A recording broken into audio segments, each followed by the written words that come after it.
Good afternoon, everyone. We realize it's after 1 o'clock, but we're trying to wait until we get closer to a quorum. So I just want to let you know, just know that we paying attention to time. Thank you.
Good afternoon, everyone. I am Vice Chair Byron Amos, Public Safety Committee for the Atlanta City Council. The time is now 1:15, Monday, October the 9th. I would like to officially call the meeting to order. Joining me to my far right is Councilmember Lewis, of course, Councilmember Boone, and to my far left, Councilmember Bond. I make a motion to adopt the agenda. Second. Motion has been made and second. Please open the vote.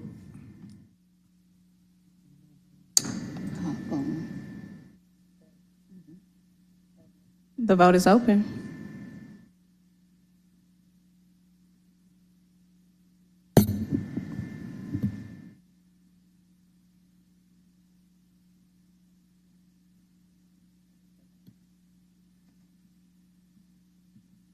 Will everyone please vote?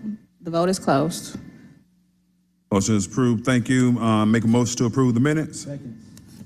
Motion has been made and second. Please open the vote.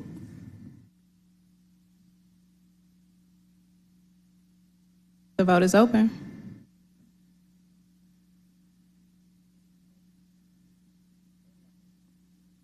Will everyone please vote?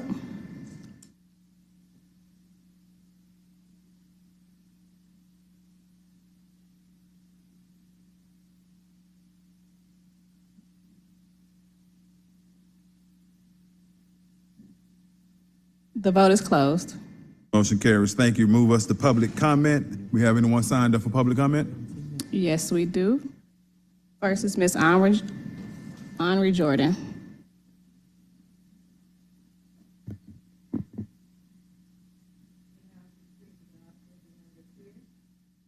And ye shall know the truth, and the truth shall make you free. St. John 8, chapter 32nd verse. They will not be sinless, but blameless, free from the power of sin. Jesus says, James Griff and the government, why do you seek to take his glory? I let you know that the income is designed to help you obey Jesus. Thou hast forsaken me, said the Lord. Thou art gone backward. Therefore will I stretch out my hand against thee and destroy thee. I am weary with repenting. Jeremiah 15, chapter 6, verse. The figure of the fountain of living waters emphasizes that God alone can bring the life and refreshment necessary to the thirsty soul. Jesus said, I can't work on your job because this plan can save you better than your own plan. Your plan is for me to work, but Christ's plan to work for him. Behold, I am against them that prophesy false dreams, said the Lord, and do tell them, and cause my people to err by their lies and by their likeness. Yet I sent them not, nor commanded them. Therefore they shall not profit this people at all, said the Lord. Jeremiah 23rd chapter 2nd verse. False prophets are easily identified. They speak in God's name, but give a message contrary to his revealed word. I asked Jesus, can he create income by his word? So it's not God's will to create income for your unholy purposes.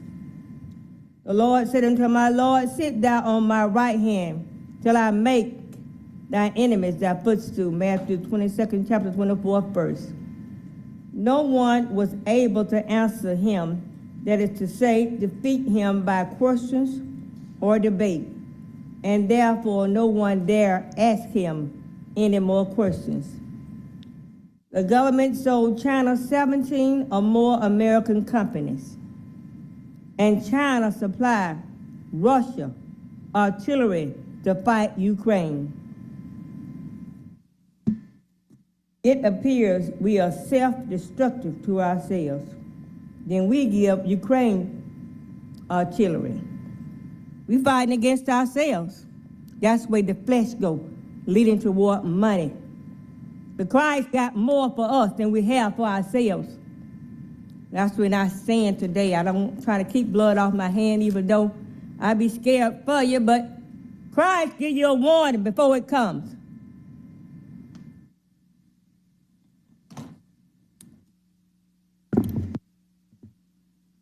Next, we have DeJuan Robinson.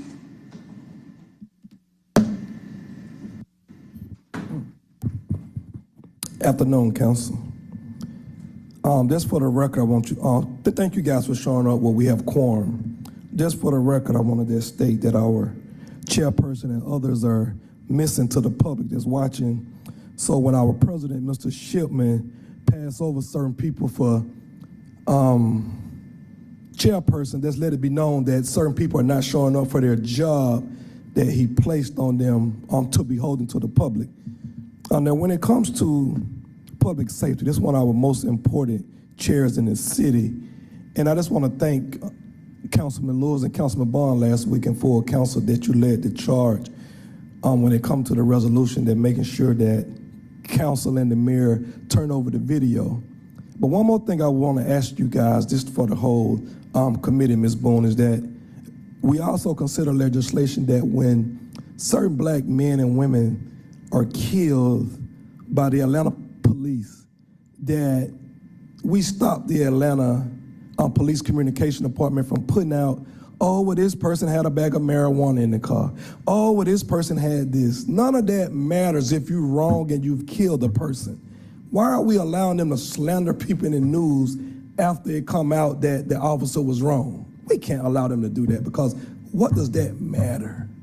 They don't do that when they come to Caucasian or nobody else. So why we allow them to do that to black folks when they get killed? They want to put out their background. Oh, he was doing this when he was 16. I don't give a damn. I'm a 62-year-old man. I was killed. What anything else got to do with it except for what the autopsy said? Let it be. We need to stop them from doing that, man. They've been doing that forever in this town, and we got to stop that. It's not right. And for the good cops that say they're good cops, if you sit by and watch a bad cop do something wrong and kill a person, at that moment you're a bad cop, because you're watching it, you're not saying nothing about it. You can't allow that. If you're a veteran and you got a young 22, 23-year-old on the job and he's misbehaving towards an elderly, you're supposed to correct him in that moment and not allow that behavior to transpire, because what's gonna happen is what happened. Mr. John Holloman lost his life. We can't allow that, man. Like, we gotta hold police accountable. Though we need police, I'm pro-police all the way. I love, hey man, you can't live in a place where you don't have police, running water, trash, sewer. We need all that. I respect all of them, but everybody has to be held accountable. And I'm just sick and tired of when police do something, they drag black men and women name in the mud after the fact. We cannot allow that to happen. Thank you, guys. Thank you. Councilmember. And I want to say that every single council member signed that, voted in favor of that legislation, and we sent it post haste to the mayor, so that we're standing fully in support of it. And I want to go even further. Mr. Deacon Hallman is also from District 12. He grew up in that place called the Rabbit Box, and so he went to school with Coach Tim Wynn, and he played football, and he was a captain of the football team at George High School, which later became South Atlanta High School. And so these are things that we're learning more and more about people we got to stand up for. And the family asked that the city council view the video. I say I have not viewed it yet, but I requested to view the video. I also asked to view Oscar Kane video and asked that they release Oscar Kane video. I want to be clear what was told to me, which is why I'm stressed out about the Deacon Holloman situation. I mean, a murder. Situation. Homicide. Oscar Kane shooting occurred in 2019. They still have that case open. And so I'm a little nervous because how long are they gonna keep this open? How long will the GBI keep it open? And so I'm a little nervous about that. So I wanna say we need to keep as much pressure on them. When I voted to send that thing post haste to the mayor's office, I meant that. And I think that this city has to be the city that shows the world how to do it. And so I want to say I appreciate you for bringing the Holloman family down to City Hall to make sure we can move forward. Thank you. Any more? Next, we have Brandon Gooch. Okay, that completes public comment. That completes public comment. Okay, thank you. Moving down the agenda, presentations, reports, and updates. Have a quarterly update from our municipal court.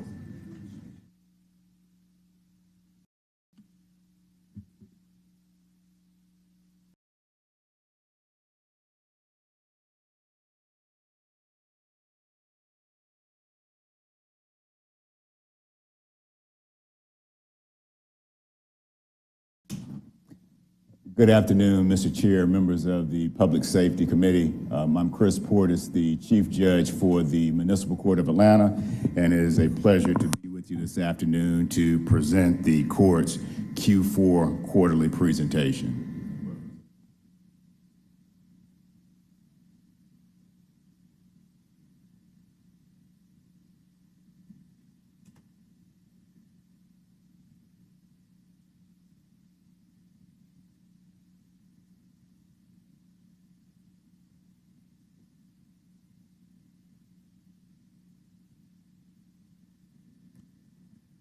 As we look at the first slide here, just general case metrics as we close out calendar year 2023 for the total number of traffic cases filed since January of this year. We have a total of just short of 71,000. Year to date, we have closed just above that in the number of 72,000. The amounts closed versus filed should tick just right about the same, so this is good news, especially as we move further away from the pandemic. Looking at the same type of metric for criminal cases filed and closed since the beginning of this calendar year, a total of just at 7,200 have been filed, just short of 5,000 have been closed. Similar type of metric for the housing cases, and this includes only cases regarding housing, no commercial property, no public works, no watershed, but for these cases, there have been a total of right at 2,400 filed this year and right at 2,600 that have been closed. Same type of metric for the calendar year, looking at the total number of FTAs so far this year. We've had about 36,000 cases go into FTA status. As you see from the beginning of the year to the present, that number has declined, but these numbers are directly proportional to the number of cases filed.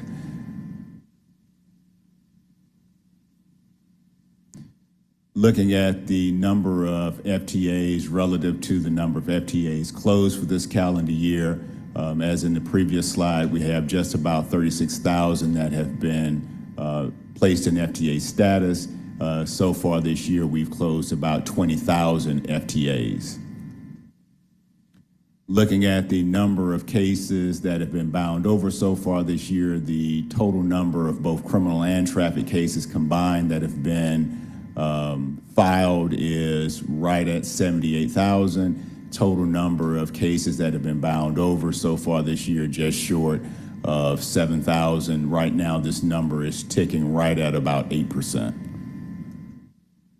Total number of warrants signed year to date so far this year, we have signed right at 13,000 failure to appear warrants. And looking at just general building entry, especially as we manage space and calendars in the post-COVID era, we're still averaging about 33,000 individuals coming in into the court building each month. And last but not least, just the general operations of the clerk's office, taking a look at the volume of items filed in the clerk's office for the calendar year and looking at what that looks like month over month. It still remains one of the busiest clerk's office in the area with the number of filings and the amount of business it conducts. But we like to keep an eye on this just to make sure that we're able to process individuals, get them in and out the building, as well as making sure that we are filing and keeping record of all of the many documents that get filed. But just want to put this on display so that you can see it and kind of get a feel of the resources there on the front offices where you walk in. And that concludes the quarterly presentation. Happy to take any questions that you may have. Thank you, sir. I refer to my colleagues. Any questions? Councilmember Bond. Thank you, Mr. Vice Chair. Thank you, Chief Judge, for your presentation. It is good progress to see the advancements on the FTAs and the operation of the court as we continue to move past the COVID era. But I have a question for you about how cases that relate to code enforcement are handled. I've been made aware of a case of a gentleman who had I don't want to say it was a junk car on his property, but it was a car that he was working on in his backyard. And subsequently, I guess without a warrant, and the allegation is without proper notice or citation, I guess they had to have a citation for this to have occurred. It was ordered that his vehicle be removed from his property, and they came onto his property without his, I guess without him having been aware, and they removed the vehicle from his backyard. And so I guess my question to you is, under what circumstance would that have occurred? Is that something that would have occurred via a citation, or would they have required a court order to make that happen? As far as the process for a case that I would have handled, it would have had to be the result of a court order. Obviously, if it happened at any point short of that, I would not be aware of it and would not be able to comment on it. I'm assuming if it came to court that there were probably several iterations of a hearing, and then upon the final issue, there may have been a court order to have the vehicle removed, but that would be the only way from at least court intervention that a situation would have arisen where a gentleman had to remove a vehicle or would have otherwise permitted the city to make that election. If it happened at some point prior to the court process, I would not have any type of involvement at that point. Yeah, I think that is the allegation, as it was reported to me, that they had not been in court, and yet the vehicle was removed. And so that leads to my next question is, I have a growing concern as the way that individuals at large, but more specifically seniors, are being handled in, I guess, housing code court. Can you elaborate? I know the same bar of justice exists for everyone, but our seniors in particular, obviously, are probably less well-positioned to deal with fines and probably even repairs for their property. Can you elaborate on what the court does to address some of those issues? What I can tell you, first and foremost, cases are viewed once they come to court from two separate lenses, especially when it comes to the residential. They're viewed from, in the one hand, the lens between non-owner occupied residential property versus owner-occupied residential property. And the occupied residential property scenario applying to everyone, including seniors. For most of those cases, both the court as well as the prosecutors handling the cases recognize that these are individuals who reside at the property and most often than not simply need the information or need to be connected with the process to bring the property into compliance. In those instances, especially where it is a first offense, those particular cases, 90% greater times, do not resort in any type of fine at all, because the city has an interest in the individual who's residing there using those resources to make their homestead livable and up to code compliant. And that also applies to seniors. Sometimes to resolve those cases, it's a matter of getting them in touch with the necessary parties over here at City Hall, whether that's zoning, whether that is buildings, to get a permit, and the case will stay open while they're walked through that process. But very seldom is a situation where you have a senior residing in a property that's owner occupied, and a bar to them being able to reach resolution is because they can't afford to pay a fine, or that they're having to face a fine in the first place, because obviously we want them to stay in the house. The main objective of the code is to bring the property into compliance. So those cases very seldom are punitive in nature.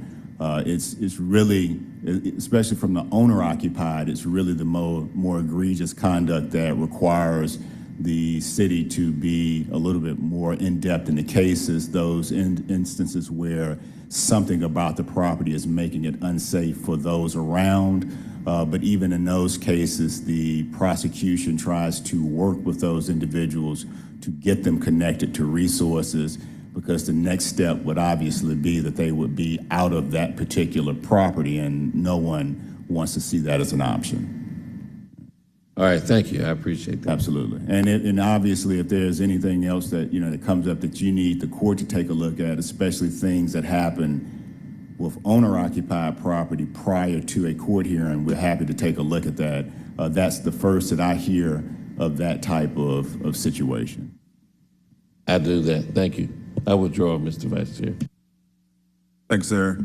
Chief Judge, if I remember right, there's a program, I think, out of your office, and it may be out of the solicitor's office, that you actually refer our senior citizens to help getting some of those code violations taken care of as well? Yes, the solicitor's office does have a program, the DEV program, that they utilize to especially steer the elderly citizens to getting some help, some information. Lots of times it is an information piece that is very helpful to them for being able to reach some type of resolution with whatever the code violation is.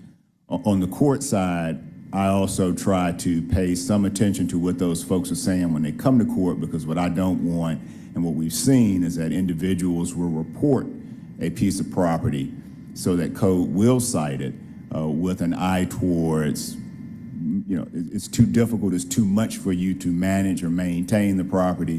The code violations are too serious, and we would ultimately like to come in and purchase it from you. So we want to also make sure that in the dialogue with these individuals, that they're also not here or present in court solely because someone is interested in the property and has made a report for an inspection on them. I appreciate that, because that happens a lot in my district. Last question, when we see the numbers going up and down on case close and FTAs, where do you list your FTA? When it closes out, do you go back to the original month it was filed, or you do it in that month? It definitely in the month that it closes out. That date also corresponds, especially in the traffic cases, to the information that we have to submit to DDS. So when an FTA closes, it's in that 30-day reporting that we do month over month, and that's how we report those. All right, thank you. Any other questions?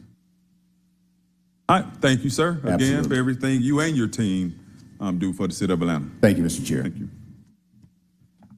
Well, that takes us into the consent agenda. Favorable and unfavorable claims. I make yes. Okay. Actually, before we move forward, we have a question for APD.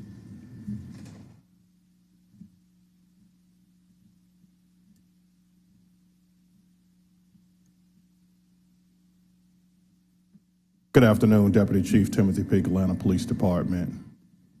Good afternoon, Deputy Chief, and thank you, Mr. Vice Chair, for allowing. Just a quick question. At the next meeting, can you provide us with an update of the Park Patrol program that's going on with APD inside of the city's parks? I've heard a rumor that somehow the program has been scaled back, that some of the patrols may not be happening, and I've had members of the community reach out to me, and they're very concerned that they don't want to see a retreat from the amount of coverage that we've been able to provide there. So I wanted to put that on your mind for the next time that there's at our next meeting for a presentation. Yes, sir. We'll certainly be prepared for the next report out so you can have that information. What I will say is that the actual patrols are ongoing, on duty and off duty resources. The specific number, which is actually spearheaded by Parks and Rec, but we are certainly good partners in working with them. But those numbers, we'll be prepared for that next meeting to give you the accuracy on it. Okay, and just one other thing is that it was also reported to me, and I don't, people just tell me stuff like they do everybody else. was that there may have been some non-APD officers utilized by parks, and some of these guys may not have had, well, I guess all police officers have the minimum statewide post-training, but I just want to make sure that if we're provided, as we continue to provide the opportunity for the park patrol, that we're extending it to APD officers first, as Absolutely. opposed to outside agencies. Absolutely. So that happens, but what I will say is that there were some additional agencies who have jurisdiction within the city of Atlanta and Fulton County, a part of the program. However, the program is supervised by APD personnel. So we keep the bar high on what we anticipate, what we expect moving forward with public safety. So we certainly will keep that in mind as well moving forward. Okay. Thank you, Deputy Chief. Thank you, sir. Thank you, Mr. Chair. Thank you, Councilmember Lewis. And my mind is still around the videos being released. And so I wanted to know if we can add something else to the APD report. If we can add something to where you can add the number of officer involved shootings that are open with the GBI. And so we'll keep a running tally of if they're actually closing or not. Yes, sir. You're inquiring to the number in your presentation, how many open shootings we have? Yes, with the officer involved shootings in which the officer and they're being investigated by, and I want to do the Department of Corrections and the City of Atlanta. And I just want to keep a running, because I want to make sure all of us are our eyes on this. This is a very, very important thing. When officers are involved with shootings in the City of Atlanta, the accountability is a real thing on us, because we want to make sure that we're doing it, right? So if the officer was supposed to fire his weapon, we want to be able to say, yeah, we're supposed to do this. Or if the officer was not, we want to be able to say the same thing. Transparency has to be key when all of us look like the people that are being shot at here. Copy that. So we will be able to give you a report on the number of incidents we have had. As far as the opening and closures, certainly we work closely with the GBI and Department of Law so that when we get to that point that is actually closed, then that's when we're able to move forward. And my hope, I'm always assuming best intent. So my hope is that every month or every report, the number's going down and we can release more videos on that. We can release more stuff. Right. I'm certainly understood. That's not actually controlled by Atlanta Police Department, but I understand I understand the thought process that you I have. want you all to become an advocate in making sure that we're able to close some of these cases. Because the family of Oscar Kane, that's my friend. I slept head to feet with him. I'm one of the people asking to see that stuff, right? And so it's 2019. He was murdered on my birthday, less than 1 mile from where I was. And so I feel strongly about whatever happened, whether he did something wrong or whether something was done wrong. Understood. Thank you. Thank you, Councilmember Boone. Yes, thank you, Chief. I would just like to take the opportunity to thank your entire team on behalf of the Adamsville community. We had a very, very successful event, and your team really, really assisted the planners that were on the mural committee from our different MPUs and surrounding neighborhoods. Sergeant Todd Harris, Chief Shearbaum, yourself, Chief Peak, you were on site that day. Chief Rod Smith, Ms. Claudia Nash, Chief Johnson from the Corrections Department, Chief Elder Dancy, and we would also like to thank our Deputy Chief of Staff, Mr. Theo Pace, Ms. LaShondra Burks, and all of the members of the Cultural Affairs team, ADOT, and Public Works. It was a wonderful, wonderful community event. Thank you all so much for being there and assisting us. Thank you for including us, and we look forward to the partnership moving forward. Thank you. Any more questions for APD? Seeing thank you, sir. Thank you. Okay, so now that moves us to our consent agenda. I make a motion that we accept all favorable claims 1 through 8. Second. Motion has been made and second. Please open the vote.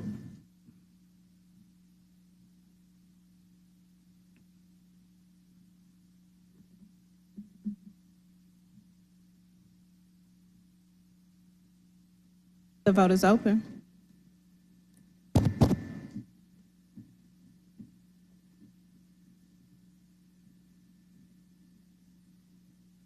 Will everyone please vote? The vote is closed. Thank you. Motion carries. I make a motion to adverse all unfavorable claims 9 through 61. Motion has been made and second. Please open the vote.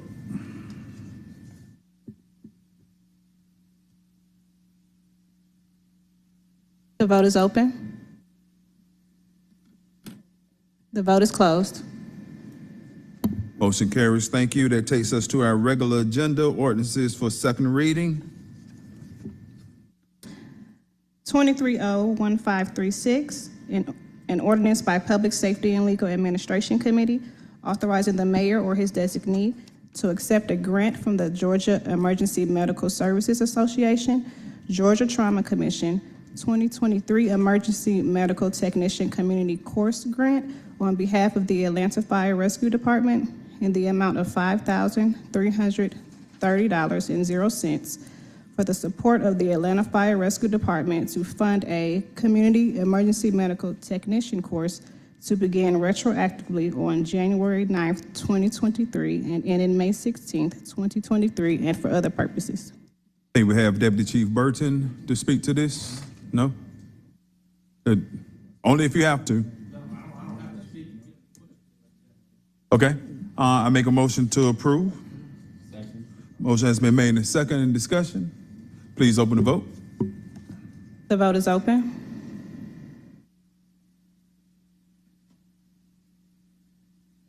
The vote is closed. Thank you. Motion is approved. Thank you. Next ordinance. 23-01544, an ordinance by Councilmember Antonio Lewis to amend Chapter 10, Article 2, Section 10-92B of the City of Atlanta Code of Ordinances so as to provide an exemption from the distance requirements listed in Section 10-88.1 for package stores licensed to sell liquor, malt beverages, and/or wine for an establishment located at 825 McDaniel Street Southwest, Atlanta, Georgia, 30310, and for other purposes. Motion has been made. Now second. Any discussion? Open the vote. The vote is open. The vote is closed. Motion has been approved. Next ordinance.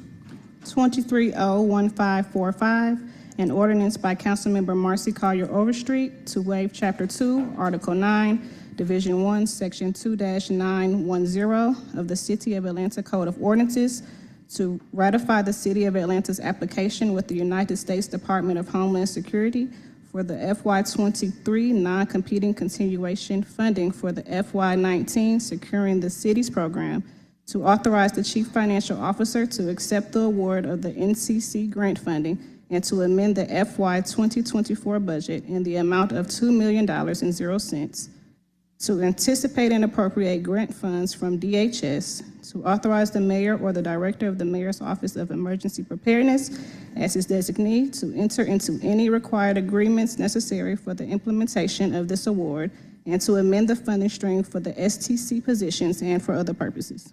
They will have Deputy Director Kearns who want to speak to this. Not if you want to, you can. If not, I make a motion to approve. Motion has been made and second in the discussion. Seeing none, please open the vote. The vote is open.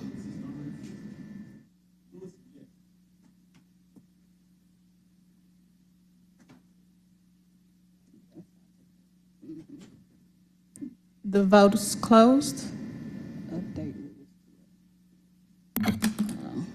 Motion carries. Thank you. Seems like we lost our ability to hold a quorum, which loses our ability to conduct business. Oh, yes. Okay, we got you. We're moving on to the next one, which are resolutions. Read the first resolutions, please. 23-R4256, a resolution by Councilmember Amir Faroki authorizing the mayor to renew the existing intergovernmental agreement on behalf of the City of Atlanta with Fulton County, Georgia, by which the City of Atlanta and Fulton County, Georgia, would agree to fund and support the Center for Diversion and Services for a renewal term of 4 years, which shall be renewable upon Atlanta City Council approval, to aid the desire of the City of Atlanta and Fulton County, Georgia, to transition away from legal system responses that utilize jails or arrests for concerns related to homelessness, mental health, problematic substance abuse, and poverty, and for other purposes. Motion to approve. I see we have our Deputy CFO. You need to speak to this? No, I don't know. Clearly, you're not the CFO. Right, COO, if you know. So motion to approve, is there a second? There's a motion been made and second. Any discussion? Seeing none, all those in favor of the motion show by, please open the vote. The vote is Too far open. back there, hand vote.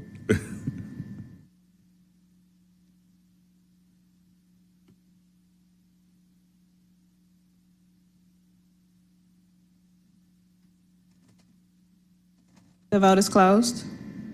Thank you. Moving on to the next resolution. Mr. Vice Chair, that item was a dual referral, so it'll be forwarded to Finance Executive Committee. Thank you. Item number 5 requires a substitute that changes the caption. Motion to bring forward the substitute. Is there a second? Second. Motion has been made and second. The vote is open. The vote is closed.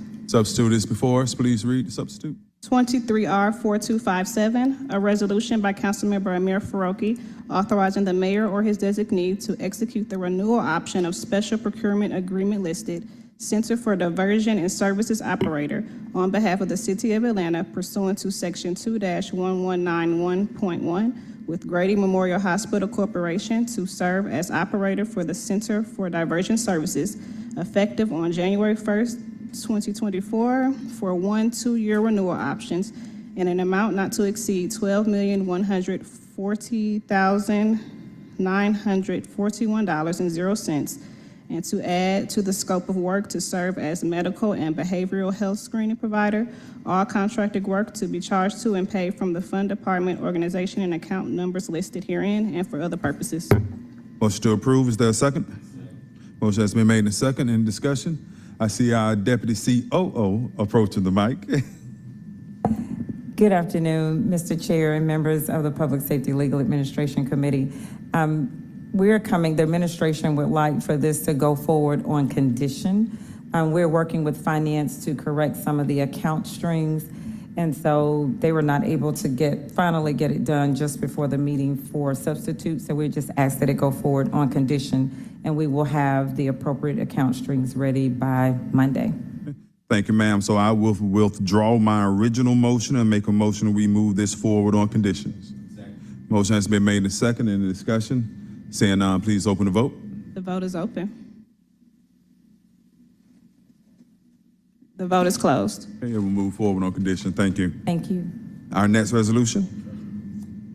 23R4264, a resolution by Councilmember Keisha Shawn Waits urging the Atlanta Police Department and other law enforcement agencies with jurisdiction within the City of Atlanta to expand the use of diversion services and encouraging Fulton County and the Fulton County Sheriff to take similar measures in addressing overcrowding and safety concerns at the Fulton County Jail and for other purposes. Thank you. And actually, the author of this paper is not here, and I forgot to make an announcement. She's actually representing this body at the memorial service for the young man that was unfortunately lost his life over in West End last week. So I just want to make that announcement that that's where she is. So I make a motion to approve this paper. Motion has been made and second. Any discussion? Seeing none, open the vote. The vote is open.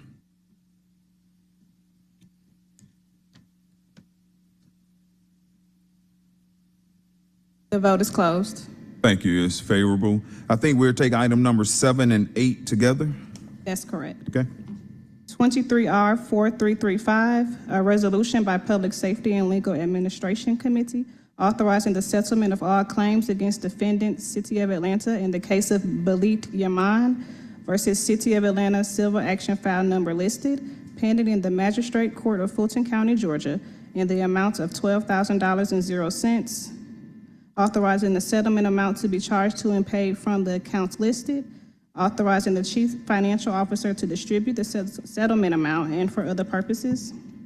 Item number 8, 23R4336, a resolution by Public Safety and Legal Administration Committee authorizing the settlement of all claims against defendant City of Atlanta in the case of William R. Conley versus City of Atlanta, civil action file number listed, pending in the State Court of Fulton County, Georgia, in the amount of $19,750.00, authorizing the settlement amount to be charged to and paid from the accounts listed, authorizing the chief financial officer to distribute the settlement amount and for other purposes.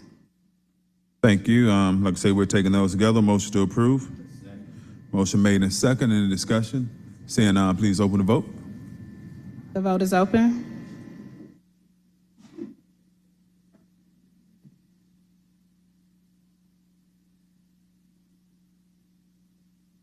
The vote is closed. Both has been moved forward favorable. Item number 9. 23R4337, a resolution by Public Safety and Legal Administration Committee authorizing the reemployment of City of Atlanta Department of Police employee Daniel Weaver, retired storekeeper senior, under Section 3-505A of the Charter of the City of Atlanta and for other purposes. Thank you. Motion to approve. Motion made and second. Any discussion? Seeing none, please open the motion. Please open the vote. The vote is open.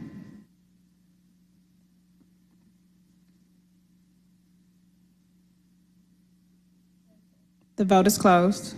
Okay, that's favorable. That brings us to paper held in committee. I believe it is one that we're moving, and that's item number 21. And I believe there's a substitute. Will it change the caption? No, the substitute inserts the property description in Section 1. But we Does not change the caption. don't need to bring forward the substitute, so go ahead and read it. 23O1487, an ordinance by Councilmember Marcy Collier Overstreet to amend Chapter 10, Article 2, Section 10-94A of the City of Atlanta Code of Ordinances so as to provide an exemption from the distance requirements applicable to establishments selling alcoholic beverages for consumption on the premises listed in Section 10-88 of the City of Atlanta Code of Ordinances for the John A. White Golf Course owned by the City of Atlanta and operated in accordance with an intergovernmental agreement with the Atlanta Fulton County Recreation Authority and for other purposes. Motion to approve. Motion been made and Mr. second. Vice Any Chair, you need to discussion? bring the substitute forward. I do need to bring something. Okay. Motion to bring forward the substitute. Please open the vote. The vote is open.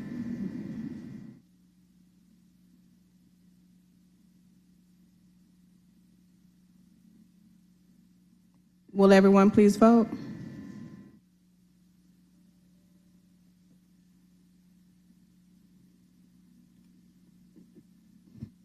The vote is closed. Substitute is before us. Motion to approve. Is there a second? Motion been made and second. In discussion? Seeing none, open the motion. Open the vote. The vote is open.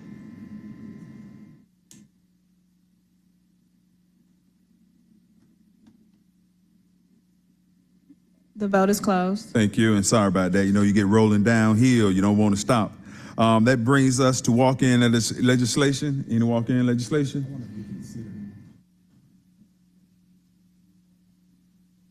Which number is that?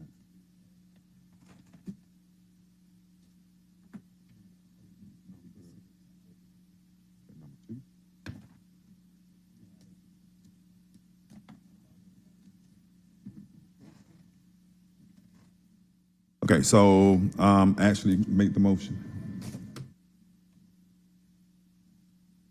Thank you, Vice Chair. I would like to reconsider 23O1544 to hold. I will second that motion. We're making a reconsider motion. So we're making a motion to reconsider. Please open the vote.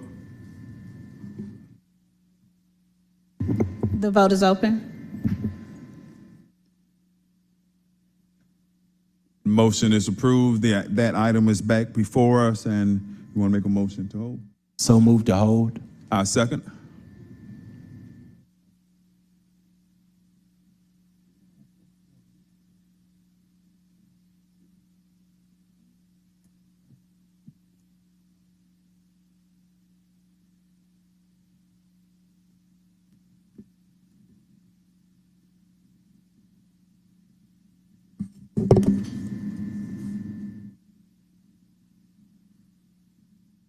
The vote is open.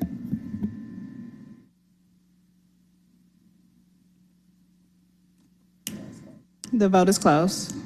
That is approved. The motion, the item will be held in committee. There was no walk-in legislation, so we're back to general remarks. Anyone has remarks? Yes, Councilmember Boone. Yes, Chief Peak, will you please thank Sergeant Sturdivant? Also, the committee would like to thank her. She was with us 2 or 3 days over the week, and we really appreciate her service. Thank you. Any other comments, remarks? I got one. I want to say happy birthday, Councilmember Byron Amos from D3. Well, thank you. You know what I'm saying? Happy Yes. birthday from D12. D12 wants to wish the honorable council member from D3 a happy birthday. I appreciate that, sir. Thank Happy you. birthday, Councilmember Amos from the Vine City community. We are so proud of you. Happy birthday, Mr. Chair. Thank you, everyone. Thank you. And I think I heard a motion to adjourn. We stand adjourned. Thank you. Thank you, everybody.